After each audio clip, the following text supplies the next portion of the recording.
Ateneo jersey versus UE? Malas nga ba? Mali ang naibigay sa players. RDJ nagtampo sa mga umalis na players. Para bagay na ka-video, kalimutan mo subscribe, click notification bell para ga-update kayo dito sa ating channel. Sa pagbubukas ng UAP Season 86 Women's Volleyball Tournament, maraming new faces ang natunghayaan. Pero bukod sa new faces, nanggulat din ang Ateneo Blue Eagles matapos na ibida ng mga ito ang kanilang long sleeve jerseys na ikinagulat at sorpresa lalo na para sa kanilang mga fans. Halos ito ang first time na magsuot ng long sleeve jersey ang Ateneo sa isang UAP game. Pero tila hindi naman naging swerte ang nasabing jersey matapos matalo ang Blue Eagles sa kanilang unang laro sa UAAP at sa isa pa itong upset loss kontra sa UE Lady Warriors na lampas isang dekada na nang huli silang matalo ng mga ito. Kaya naman mistulang din na ibabalik ng Ateneo ang jersey na ito sa kanilang susunod na laro. Ayon kasi sa pahayag ng koponan, isa lamang daw itong pagkakamali sa kanilang supplier kung saan tila mali ang naipadalang jersey sa mga players kaya napilitan silang isuot ang long sleeves na ito. Kaya siniguro ng management ng team na ito na ang una at huling pagkakataon this season na isusuot nila ang long sleeve jersey na ito. Sa kanilang susunod na laro kontra sa powerhouse NU Lady Bulldogs, balik short sleeves o sleeveless jersey ng mga players na isang tatak Ateneo. Kung tatanungin ng mga players, okay naman umano ang nasabing jersey lalo na si Captain Leon de Guzman na sanay umano sa mga long sleeve jerseys. Ang ganoong uri ng jersey ay hindi pangkaraniwan sa Pilipinas at sa Asian volleyball.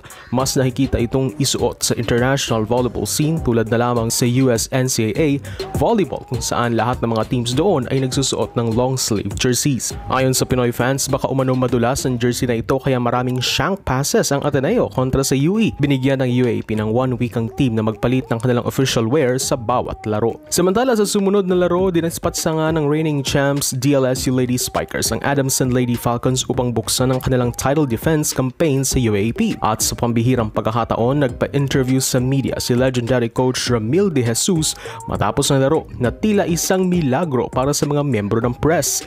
Milagro dahil halos hindi talaga nagpapa-interview si RDJ kahit noon pa man. Manalo o matalo ang kanyang team, kadalasan ayaw niya magpa-expose sa media pero ngayon pumayag siya at nagpa-unlock dito. Marahil dahil na rin ito sa milestone na nagawa niya sa kanyang karera. Matapos kasi ang Adamson game na itala ni RDJ ang 300th win niya sa UAAP at sa Lasal as a coach, kung saan pati ang kanyang player na si Angel Canino napawaw na lang sa achievement na ito ng kanyang mentor.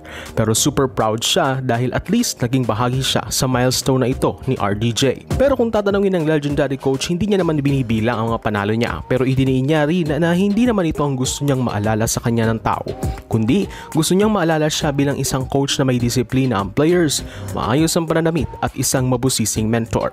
Sa mga bagay na yan, sapat na raw kay RDJ na maalala siya dito.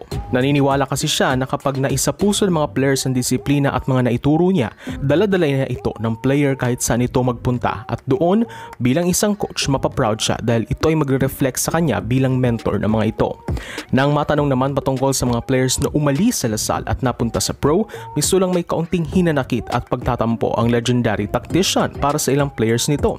Sa katunayan, sinabi pa nito na sa panahon ngayon wala na talagang kasiguruhan ng mga bagay-bagay. Mari ngayon nag-iensayo lang kayo pero bukas umalis na at wala na ang player na ito sa poder mo.